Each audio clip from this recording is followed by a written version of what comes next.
बिस्मिल्लाहिर्रहमानिर्रहीम। अस्सलामु अलैकुम। How are you students? Fine, अल्हम्दुलिल्लाह। जैसे कि आपको पता है कि हम पढ़ रहे हैं जी पास्ट इंडेफिनिट टेंस। इसके हमने पढ़ लिए थे जी सिंपल सेंटेंसेस की एक्सरसाइज पढ़ ली थी। आज हमारी जो नेक्स्ट एक्सरसाइज है उसमें उन्होंने जो है वो नेगेटिव के सेंटेंसेस भी शामिल किए हुए हैं और इंटेरोगेटिव भी। दो इसकी जो अगली एक्सरसाइज है दोनों में इसी तरह ही है कि नेगेटिव भी है और उसमें इंटेरोगेटिव सेंटेंसेस दोनों ही हैं। तो लिहाजा हम दोनों को ही यहाँ पे डिस्कस करेंगे, पास्ट इंडेफिनिट के नेगेटिव सेंटेंसेस को भी और उसके साथ साथ पास्ट इंडेफिनिट के जो है वो इंटेरोगेटिव सेंटेंस। ये दोनों जब हमने इसके बनाने हैं सेंटेंसेस तो इसके अंदर हम जो है वो डिड का फिर यूज़ करते होते हैं। डिड का हम इस्तेमाल करते होते हैं पास्ट इंडेफिनिट में। इसके नेगेटिव और इंट्रोगेटिव सेंटेंसेस बनाने के लिए हम डिड का यूज़ करते होते हैं। जब डिड लगाया जाता है तो फिर जो है ना जब डिड लगाया जाता है तो फिर जो है वो वर्ब जो होता है इसकी फॉर्म जो होती है वो फर्स्ट यूज़ की जाती है। फर्स्ट फॉर्म ऑफ वर्ब जो है ये यूज़ की जाती है। जैसा कि हमने पढ़ा था कि सिंपल सेंटेंसेस के अंदर हमने सेकंड फॉर्म यूज़ करनी है, लेकिन जब इसके जो है वो नेगेटिव या इंट्रोगेटिव सेंटेंस हो जाएंगे तो उसके अंदर हमने जो है वो फिर उसके साथ डिड के साथ जो है वो फर्स्ट फॉर्म ऑफ वर्ब जो है वो यूज़ करनी है। ये जो है वो क्या है, इसमें इस तरह हम इसको करेंगे हल कि डिड के साथ हमने जो है वो फर्स्ट फॉर्म ऑफ वर्ब जो है वो लगानी है। हाँ, एक चीज़ यहाँ पे याद रखनी है कि जो सेंटेंस आपके पास आ जाएगा हु वाला, कौन सा हु वाला जो सेंटेंस आएगा उसके अंदर हमने जो है वो डिड यूज़ नहीं करना होता है इसके अंदर, क्योंकि ये भी इंट्रोगेटिव सेंटेंस है ना।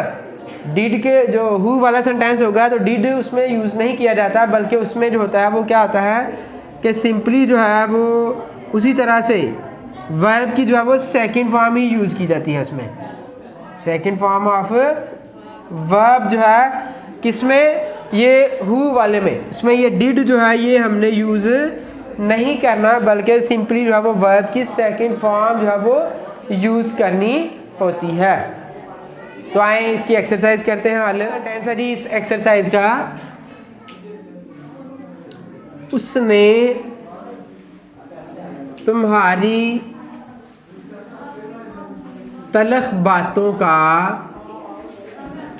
बुरा ना माना। उसने तुम्हारी तलख बातों का बुरा ना माना। ही यहाँ पे उसने, ये हमारा सब्जेक्ट है। उस he did not mind, he did not mind your bitter words.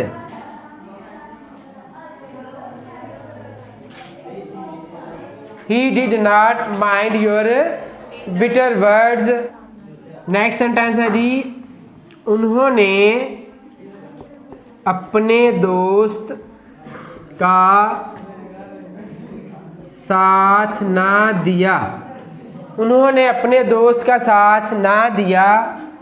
They did not stand, they did not stand by, they did not stand by there friend. They did not stand by there friend.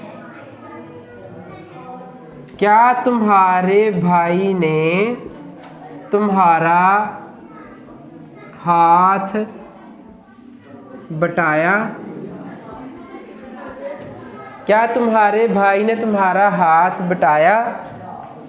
अब ये देखें ये क्या हो गया जी, अब interrogative हो गई है। ये वर्ड जो है इंट्रोगेटिव सेंटेंस हो गया अब यहाँ पे। तो अब हमने क्या करना है कि इसमें देखना कि कोई इंटेरोगेटिव वर्ड जो है वो तो नहीं आ रहा। अब चूंकि इसमें कोई भी नहीं है इंटेरोगेटिव वर्ड, तो इसलिए अब हमने क्या करना है कि डिड के साथ इसको शुरू करना है। क्यों? क्योंकि शुरू में क्या आ गया है, तो शुरू में हम क्या करेंगे जी, डिड ले आएंगे जी। डिड, और अब हमारा सब्जेक्ट क्या है जी, तुम्हारा भाई। Did your brother help you, did your brother help you, क्या तुम्हारे भाई ने तुम्हारा हाथ नेक्स्ट सेंटेंस है जी, आपने पागल कुत्ता कहाँ देखा। आपने पागल कुत्ता कहाँ देखा, कहाँ का सबसे इसमें आ रहा जी, तो फिर इसका हम तर्जुमा करेंगे जी, where did you see mad dog,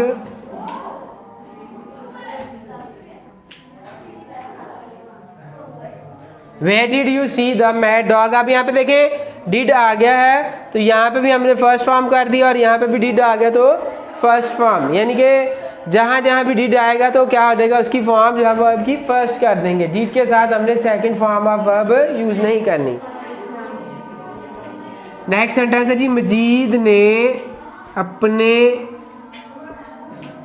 छोटे भाई की परवरिश ना की। मजीद ने अपने छोटे भाई की परवरिश ना की। मजीद हमारा यहाँ पे सब्जेक्ट है तो इसको मजीद डिड नॉट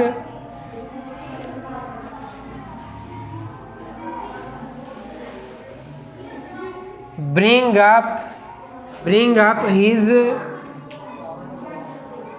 younger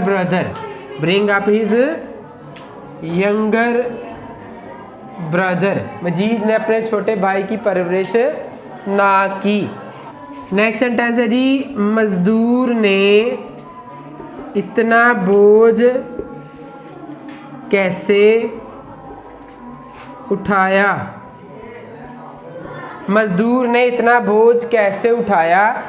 अब यहाँ पे भी इंटरोगेटिव वर्ड जो है वो आ गया है, तो कैसे, how did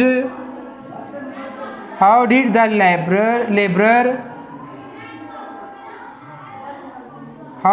labourer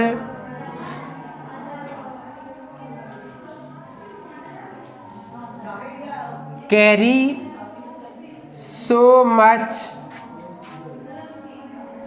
load, how did the laborer carry so much load, मजदूर ने इतना बोझ कैसे डॉक्टर ने टीका किसको लगाया। सबसे पहले तर्जमा करेंगे जी, whom did the doctor inject,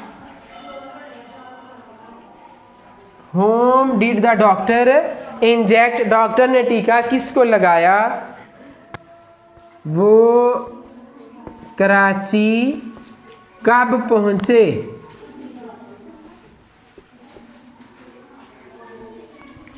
वो कराची कब पहुंचे। यहाँ पे भी हमारे पास इंटरोगेटिव वर्ड आ गया जी, कब। तो कब और जब दोनों के लिए हम क्या यूज़ करते होते हैं, व्हेन के बाद did, when did they reach Karachi, when did they reach Karachi, वो कराची कब पहुंचे। क्या तुम घर खैरियत से पहुंचे।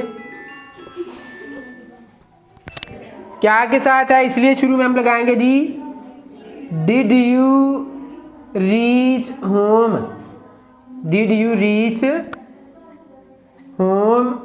खैरियत से पहुंचने के लिए लगाया जाता है जी word safe and sound, did you reach home safe and sound. क्या तुम घर खैरियत से जी। नेक्स्ट सेंटेंस है जी हमारे पास, हमने तमाम तारीखी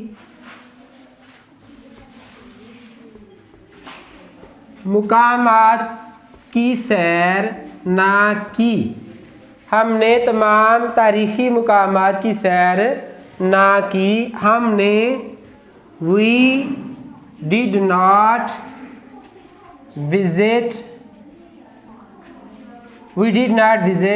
all the historical places. We did not visit all the historical places. Next sentence है जी, हवाई जहाज ने 7:45 बजे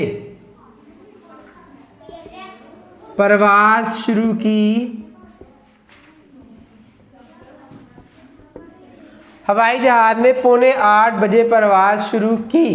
ये सिंपल सेंटेंस आ गया इसमें फिर से, ना तो ये नेगेटिव है और ना ही ये इंट्रोगेटिव है। तो हवाई जहाज दी aeroplane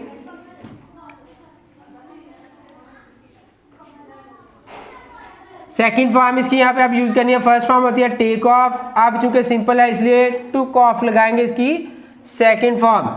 the aeroplane took off at 7:45 at 7:45। Next sentence है जी, मेरा खत किसने पढ़ा। इंट्रोगेटिव वर्ड आ रहे हैं यहाँ पे भी। सबसे पहले इसका तर्जुमा करेंगे जी, who read my letter. Who read my letter. यहाँ पे बेटा देख लें, मैंने आपको बताया था कि जिस सेंटेंस में हु आ जाएगा, कौन किसका यानी कि आएगा, तर्जुमा करना होगा, तो हु के साथ हमने जो है वो डीड का यूज़ नहीं करना। हमने सिंपली जो है वो वर्ब की सेकंड फॉर्म यूज़ करनी है। तो यहाँ पे इसी तरह हु और सेकंड फॉर्म इसकी रीड की जो होती है, स्पेलिंग सेम है इसके तीनों फॉर्म के रीड के, लेकिन सेकंड और थर्ड फॉर्म को रेड पढ़ा जाता है। Who read my letter. मेरे भाई ने रेलवे स्टेशन पर मुझे खुदा हाफिज ना किया, कहा। माई ब्रदर नेगेटिव सेंटेंस है जी, my brother did not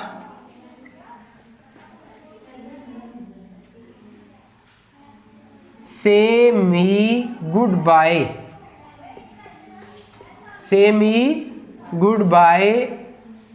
at the railway station.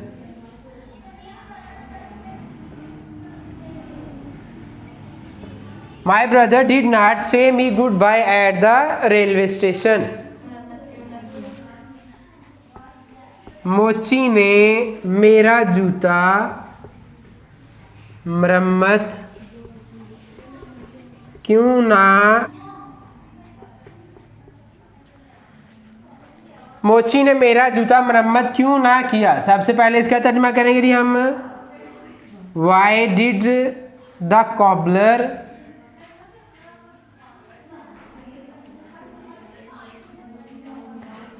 the cobbler not mend my shoe?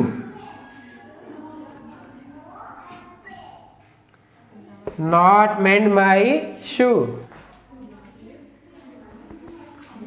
दरवाज़ा किसने खटखटाया। दरवाज़ा किसने खटखटाया। Who knocked at the door. Who knocked at the door. दरवाज़ा किसने खटखटाया। जी तो स्टूडेंट्स, ये थी आज की हमारी ये क्लास है। उम्मीद करता हूँ कि आपको ये पसंद आई होगी और आपको इसकी समझ आई होगी कि किस तरह से हमने जो है वो पास्ट इंडेफिनेट के नेगेटिव और इंटेरोगेटिव सेंटेंसेस जो हम उनको सॉल्व करना है। तो इंशाल्लाह अगली क्लास में आपके सामने फिर हाजिर होंगे। तब तक के लिए इजाज़त दीजिए। अल्लाह हाफिज़।